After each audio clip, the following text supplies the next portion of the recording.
Movies of the Meek, where we watch made-for-TV movies and miniseries so you don't have to. From Gia to Xenon, Hysteria to Sybil, welcome to Movies of the Meek. I didn't see any goofs. This movie doesn't have really a trivia section or a goofs section, other than the trivia is that this is the last film the director ever did, which good. Oh, really? Oh, no.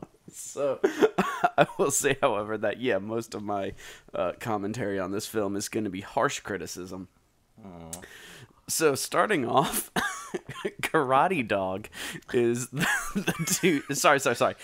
Karate Dog is the 2004 masterful film starring Chevy Chase as a karate dog, and it is about his master being murdered and him teaming up with a nerdy, forensic specialist to try and get to the bottom of who murdered his master. And that's really it. They uncover a drug. A weird dog race slash like biotech rejuvenating juice conspiracy. Yeah, and it's not really like weird. a drug trafficking ring. It's just like, I mean, they're so right off the bat involving that stuff, I'm kind of confused because they say that the drug just is an herbal supplement that masks that you've taken drugs. They say that at one point. Yeah. I was so confused trying to follow this. Is it not a performance enhancer? I don't know what it is. I don't understand, so Cage Biotech or BioHealth, I think the company is called. Biotech. That's like the main company, but Mr. Cage also has like the Cage Kennel Club dog racing on the side. Yeah. And also seems to own a company that distributes like food and like general health products to people. Yeah. But he started researching this because he wanted to find the cure to aging, right? Yeah. But it is like it's a drug. Yeah, but they did say that. I don't know, Max. I don't fucking know. It's just, it's green. It's like neon green juice in vials. That's what it is. That's all it is. And it goes well in iced tea. So we open the movie with, this old man breaking into the biotech lab. He's stealing the green juice, as he called it. And so he gets the stuff and he brings it back and he puts it inside of his urn. And then the masked henchmen all show up and they're gonna kill him. And they're just like, where is the stuff? And he just tells them. He straight up just tells them immediately, which is weird. Like, why did you hide it then? Well, no, he puts it in the vase or whatever, or the urn, and then he grabs it and then like runs into the henchman holding the vial of juice. Like, yeah. So they immediately get they immediately get the drug. and he's talking to them. And he's saying that, like, what they have is too powerful, and that he's like, this is a gift, and you're squandering this gift, this magnificent, wonderful gift. And it's like, so it brings another question, because they very quickly in the film seem to pass all FDA trials. Because it goes from being something that hasn't passed human testing to him saying that he's been doing it on himself for 6 months, and then immediately after they say that, all the scientists applaud, and then the next thing you know, they're at a press conference where they're just like, it's gonna be in all food that we eat. There was a commercial. Mr. Cage wants to add it to all food. it's like how did this move this quickly? Because that's not the way drug testing works. Whatever. Yeah, but what was it about him saying they're squandering the potential of this drug?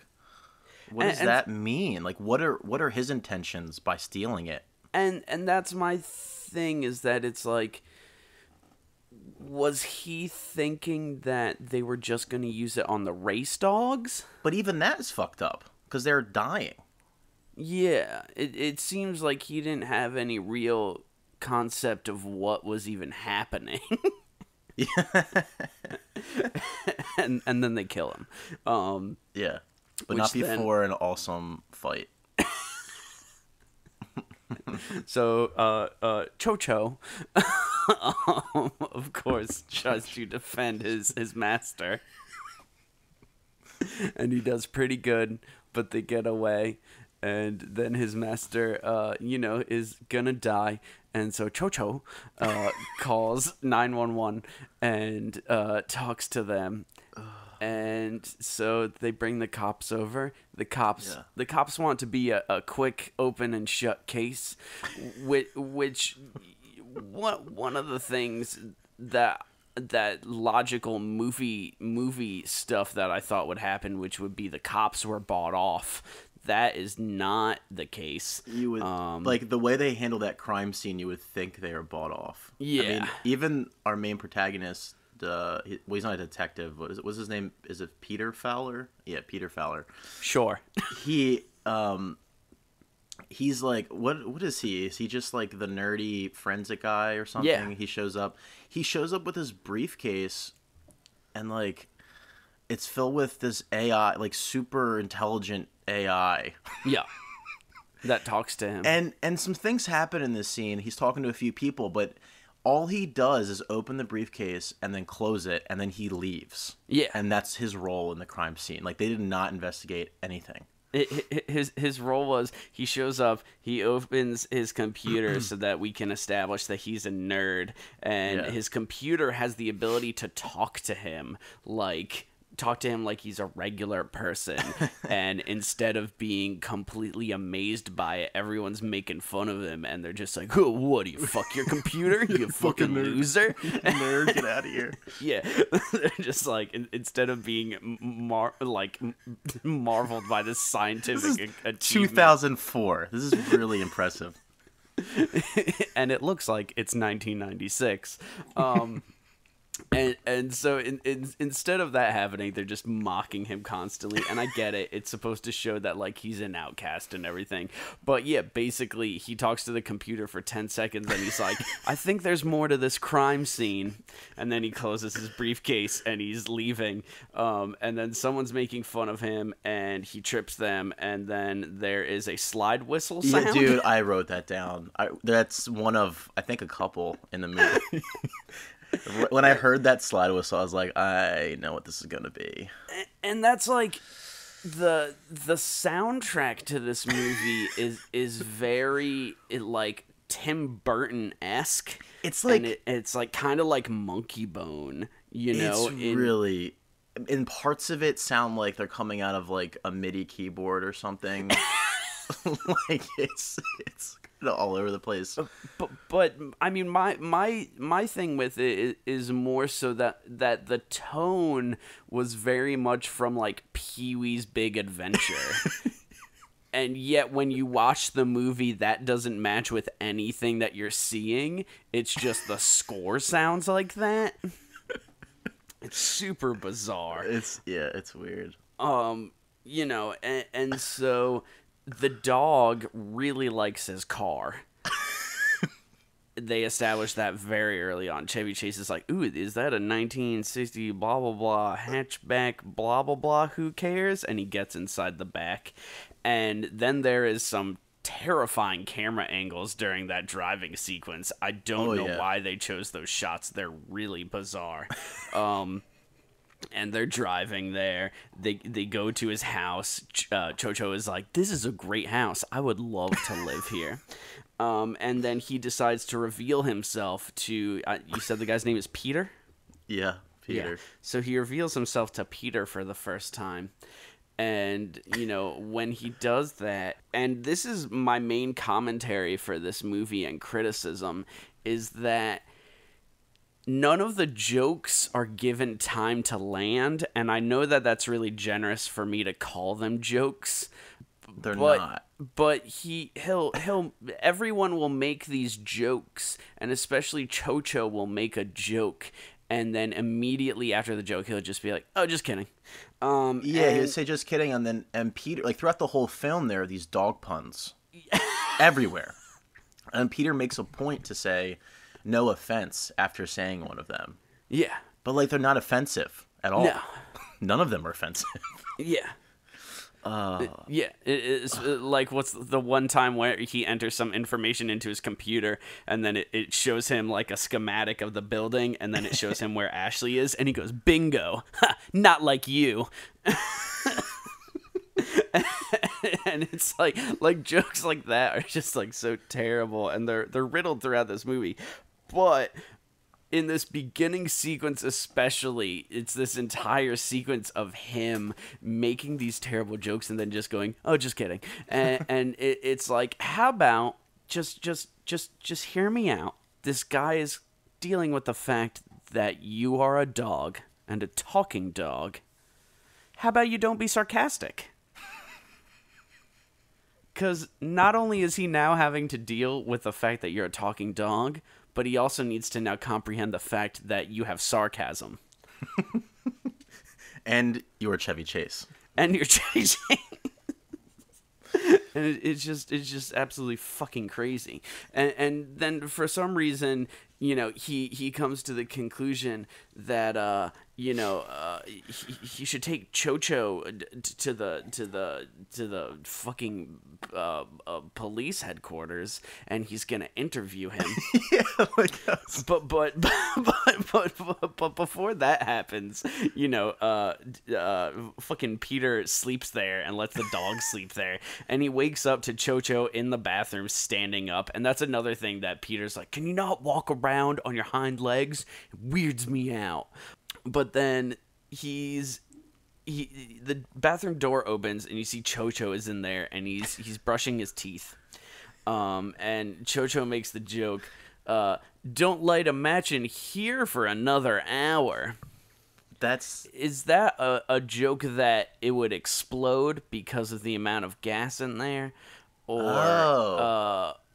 Or was that... And so that's the thing, is that when I hear another, like, "Don't light a match in here for another hour," you know, you light a match in a bathroom to make it smell better. So yeah. Is he saying he already tried that?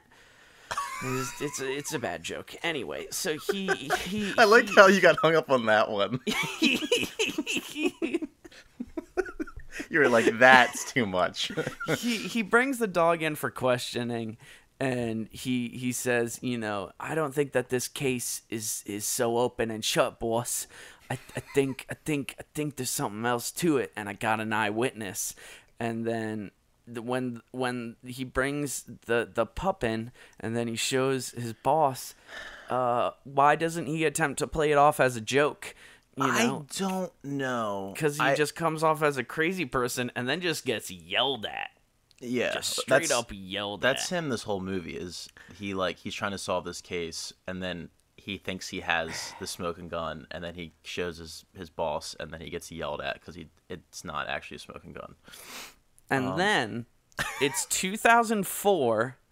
We have cameras in interrogation rooms at this point. Mm-hmm.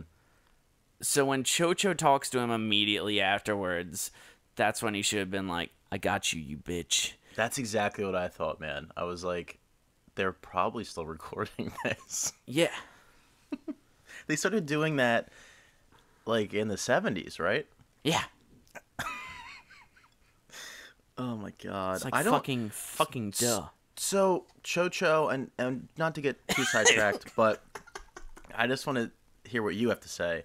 He looks good? He looks real good. He can speak to humans. Yeah. He can speak human. Yeah.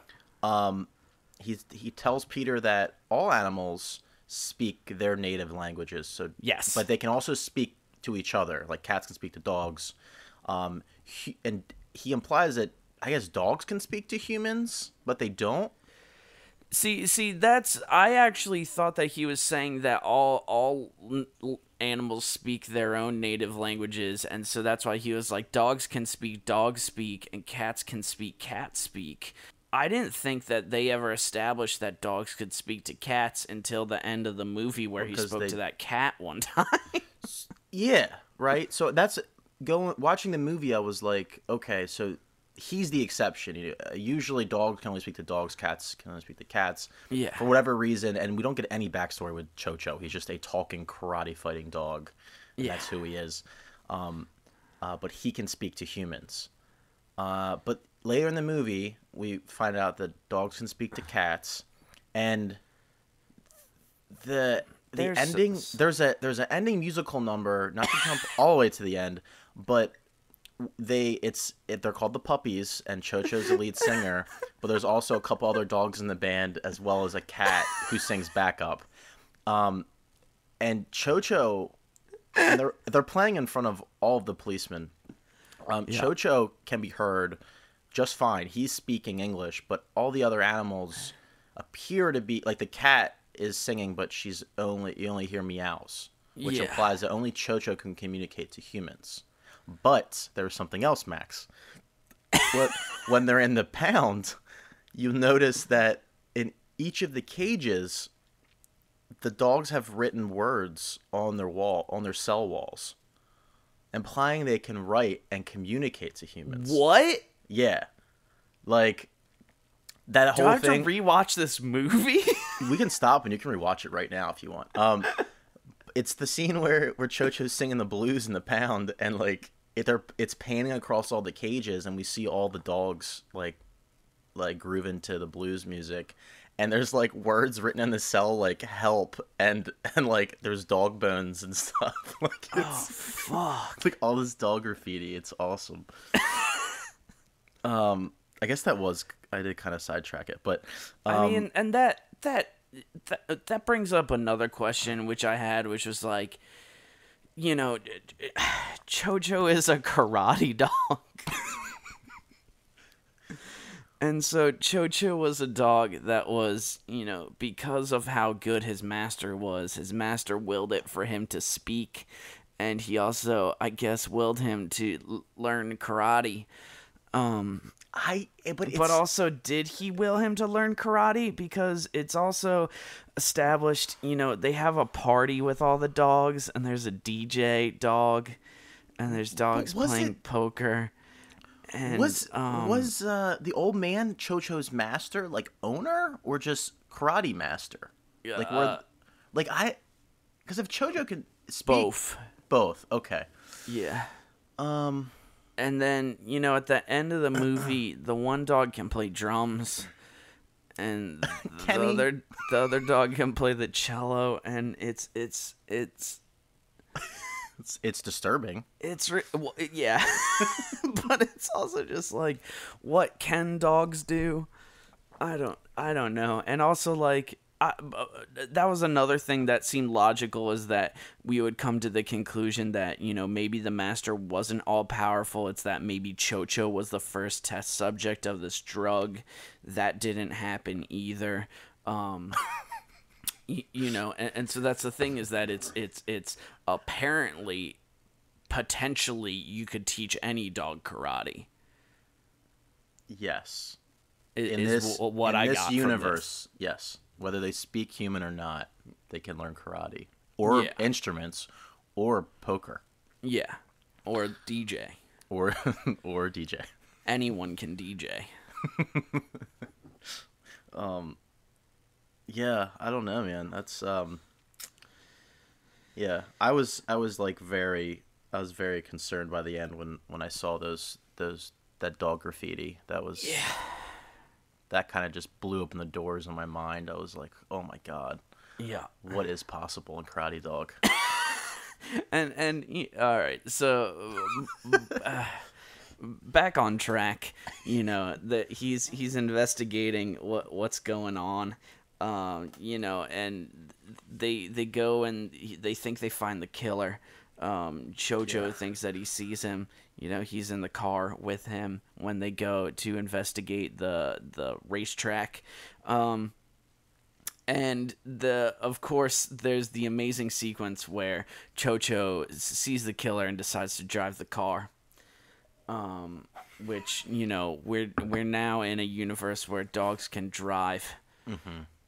Dogs can drive cars. They can use their hands on the steering wheel. And that entire sequence must have been a thrill to shoot because no one needed to act during it.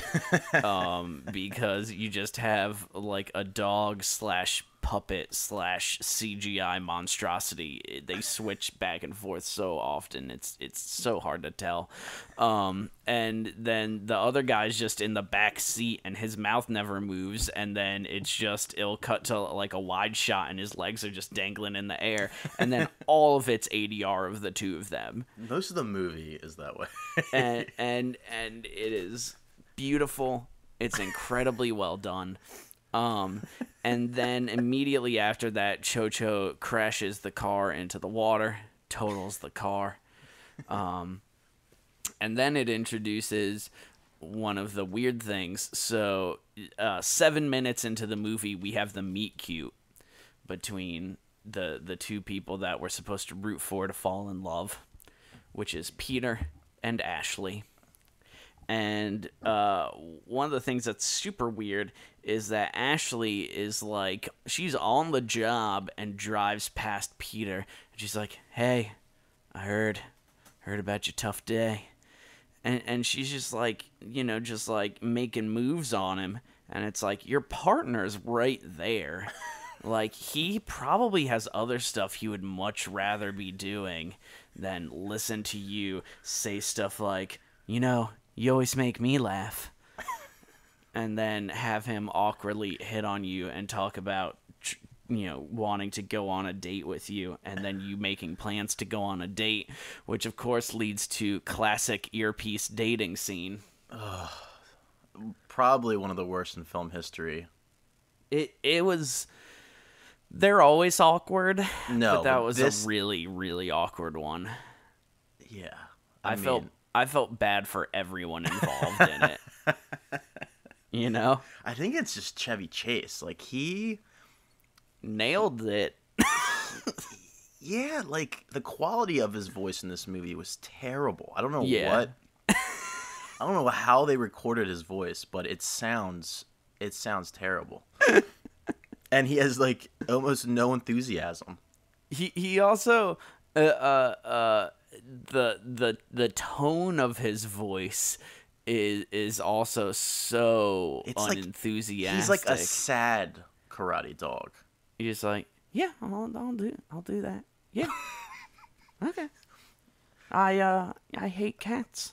Oh, dude, I like this. Cats are the worst. I like that scene where they're crossing the Golden Gate Bridge going to the police station for the first time. Yeah. And it's just like wide shots of them driving, and it's just like ADR Chevy Chase like singing horribly. I like the wind. Oh, it's a nice day out. I love the wind. And so let's criticize the whole earpiece dating scene, okay? All right. In film in general, as a person that's getting this information fed into your ear, you know not to say everything that they say out loud. Because you're a human being. You're not some sort of strange monster. And when you know that you're talking to a dog, and that a dog is on the other end of this earpiece, you logically should know not to say all the things that they're saying about cats. Mm-hmm. Just throwing that out there. Mm-hmm.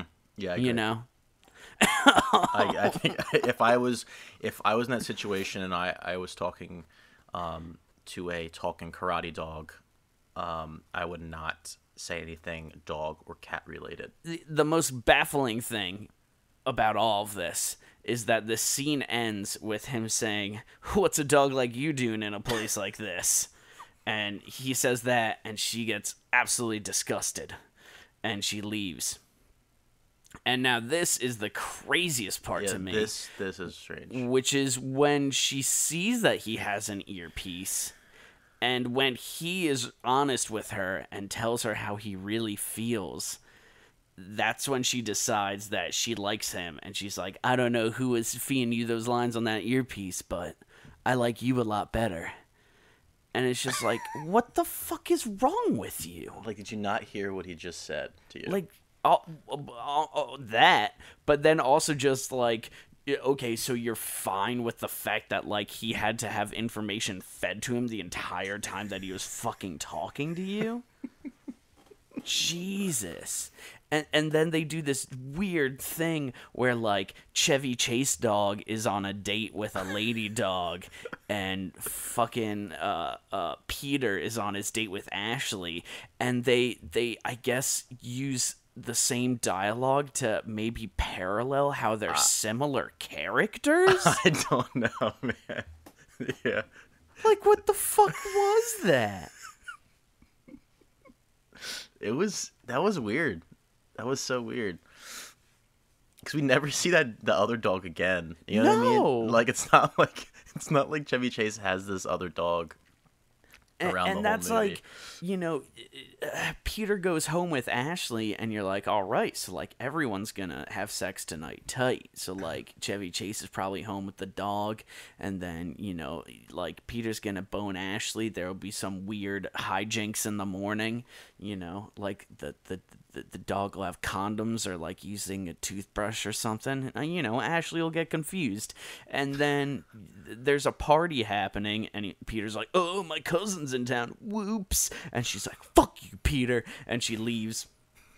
And when he gets upstairs, the dog that Chevy Chase was on a date on is gone.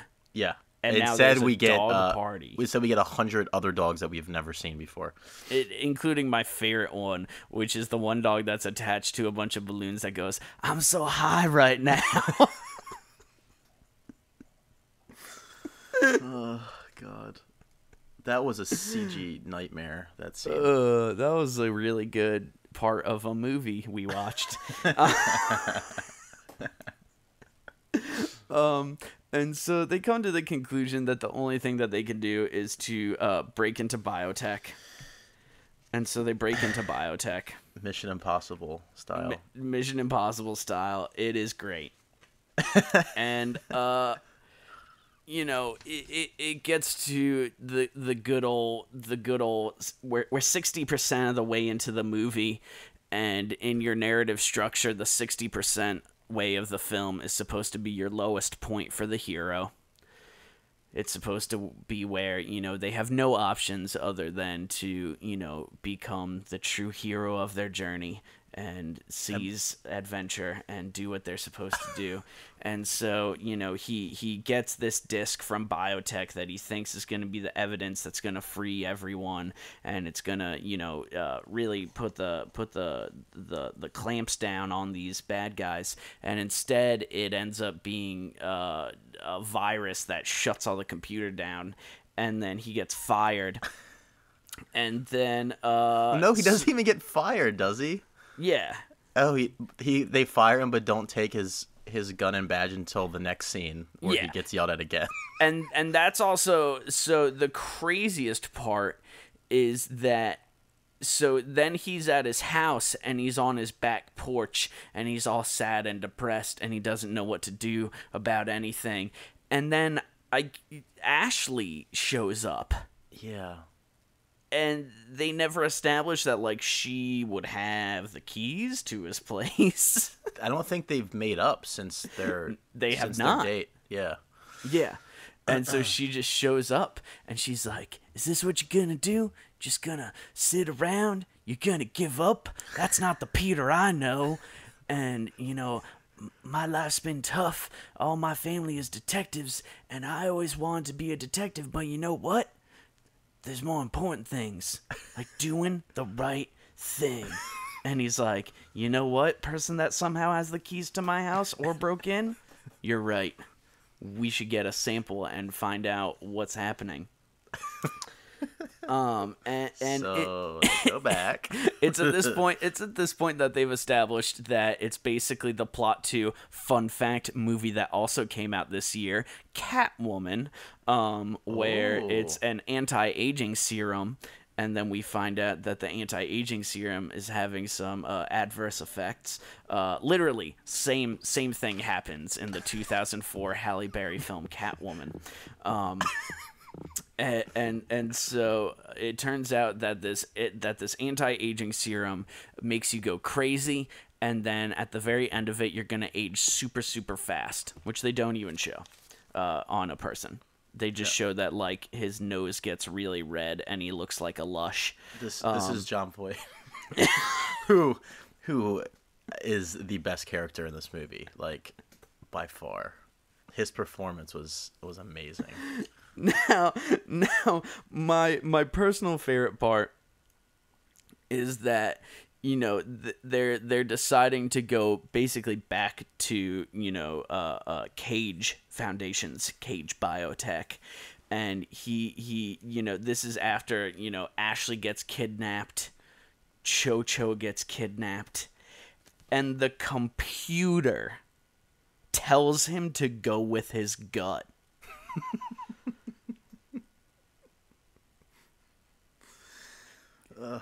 Let's just think about is this that the for scene a where second. she like hacks into the Cage security system? Yes. Okay. That was amazing. Like, again, he has like this insane AI that he's built. And this is the first time he really uses it. Like, yeah. The past two times he's tried to get evidence against a Cage, he just brings that fucking dog and Ashley. Yeah.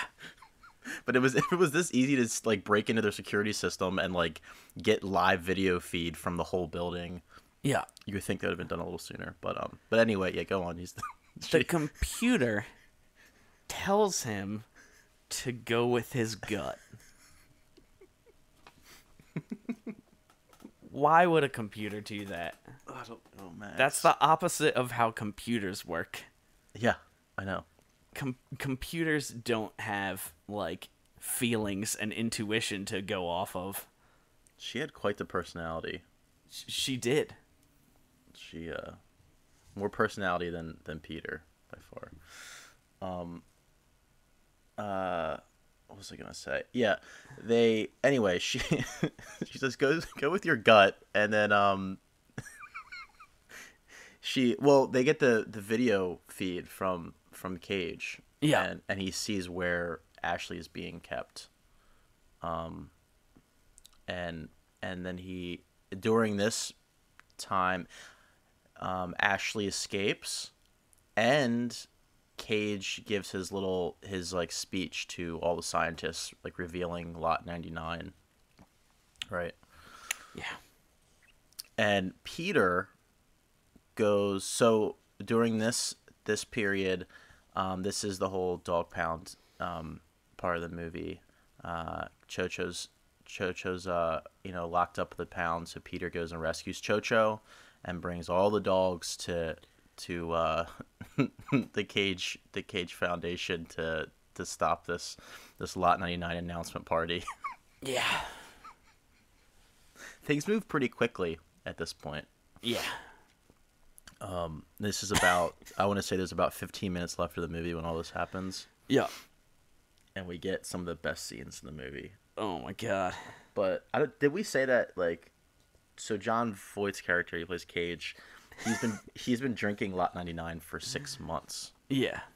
And during his little speech, or might have been earlier, he's like a slideshow or something, and he shows like what he looked like 6 months before he started drinking Lot 99.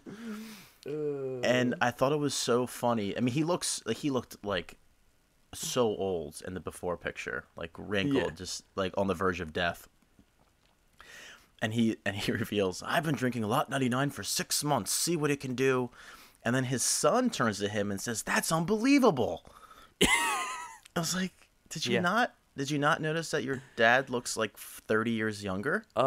he says, "What'd you think I've been doing? Sit-ups."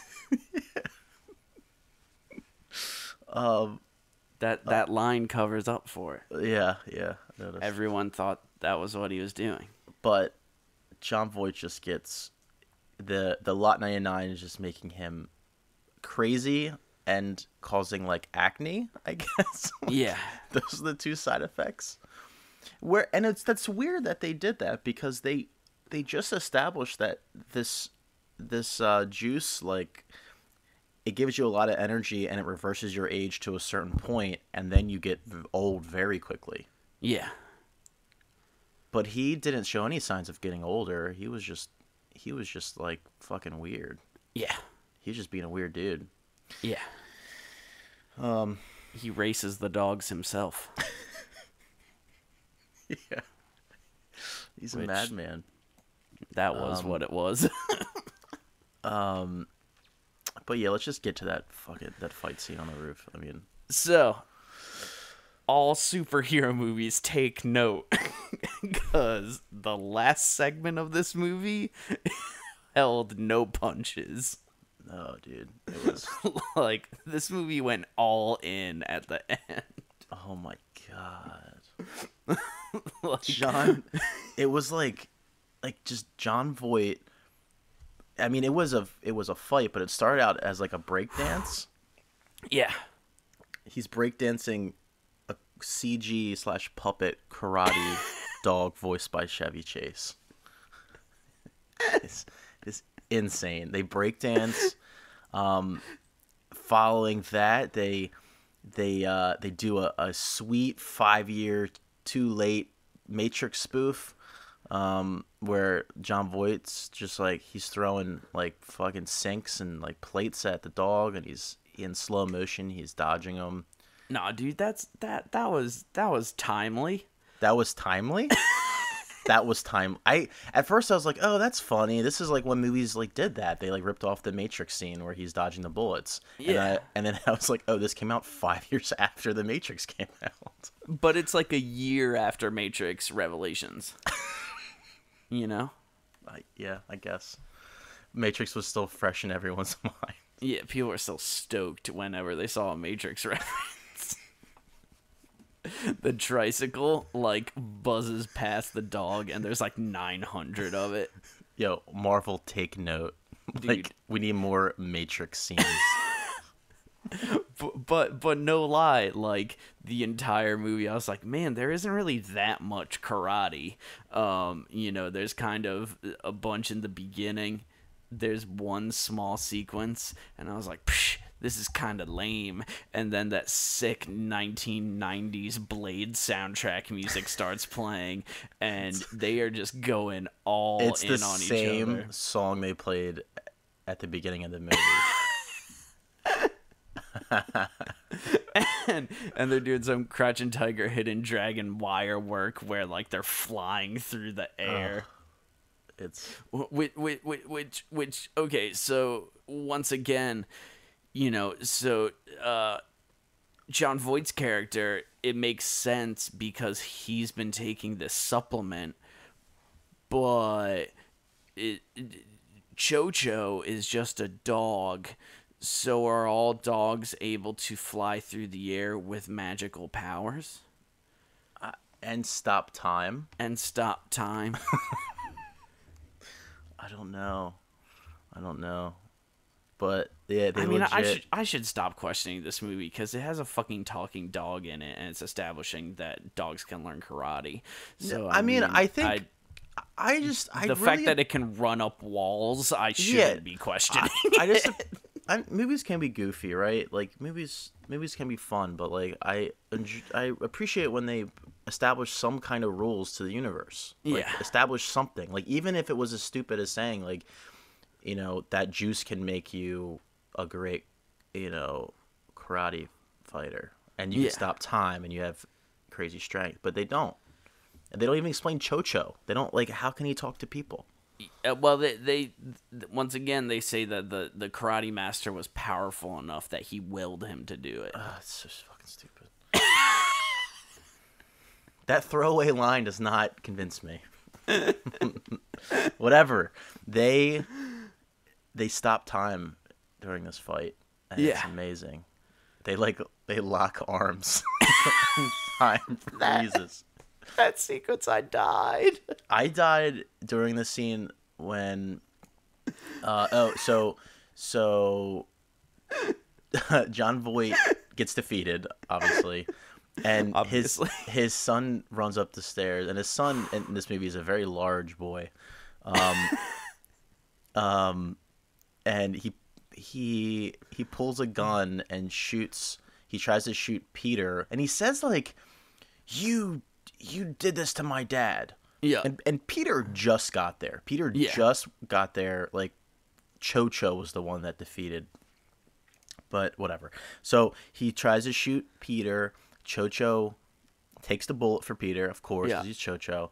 And then Ashley, kicks him and then flips him around. And it cuts to, a very fit man in a fat suit, doing a flip on the ground. It was so jarring. Yeah. But that's pretty much the movie. Besides the best scene, which is right after this, but yeah, so there's the celebration where Peter's getting his medal of honor and bravery, and he's like, I really wish that a better man than me could be here today. And then Cho-Cho shows up, and he's like, oh, everybody, he's here, let's give him the medal. And everyone's applauding as if they know everything that happened, and as if they also know that Cho-Cho was a talking dog that led him to all these places. I feel like they would just be like, why the fuck do you care? Or I don't know, maybe they do care because he took a bullet, I don't know, whatever. And then afterwards they're having the stupid party and Chevy Chase puppy band is playing. and yeah, that's, so the beginning of the movie, Cho-Cho's master establishes that you should only talk to someone that is searching for the truth and speaks the truth. Words should not be wasted, which is, that's a great lesson. That might be the only lesson in this movie. It definitely is. And yet at the end of the movie, there's Chevy Chase in a band talking to everyone. Well, you could say that... When at the beginning of the movie, he's like, I ain't gonna talk in front of your snitch-ass people that you work for, because, I'm pretty sure one of these people is a snitch, which none of them are. They're just incompetent cops, we find out. But, Max, the blues is truth. So, obviously, when he's singing the blues, it's okay. But... yeah, that's a weird scene because the animals in his band aren't playing their instruments that well. No. Except it's weird. There's bass playing and the bass sounds okay. But then it cuts to the drummer, the dog drummer, and he's not playing very well. And then it cuts to the cat and she's just meowing not even in time.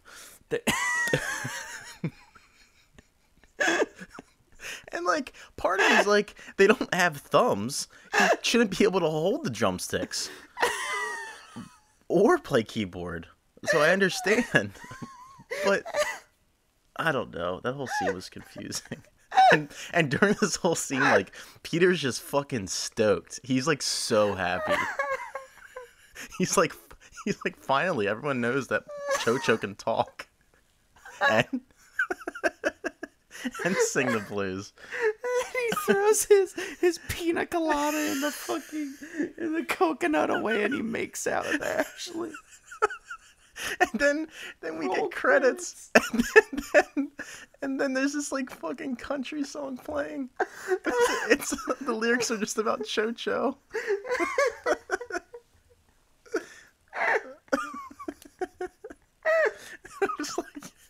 I was like, why is it a country song? Does it make any sense? Oh my fucking god. This is one of those movies that I wish I understood how it got made. There's no information about this movie. It is truly it's a very special movie.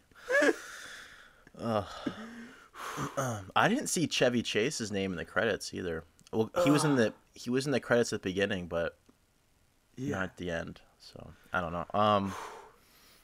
But yeah, that's Karate Dog, Max. I want to watch next week. We're gonna watch The Ultimate Christmas Present. It's a Disney Channel movie about a machine that controls the weather. What? Yeah. I almost knocked my microphone over. What? Yeah.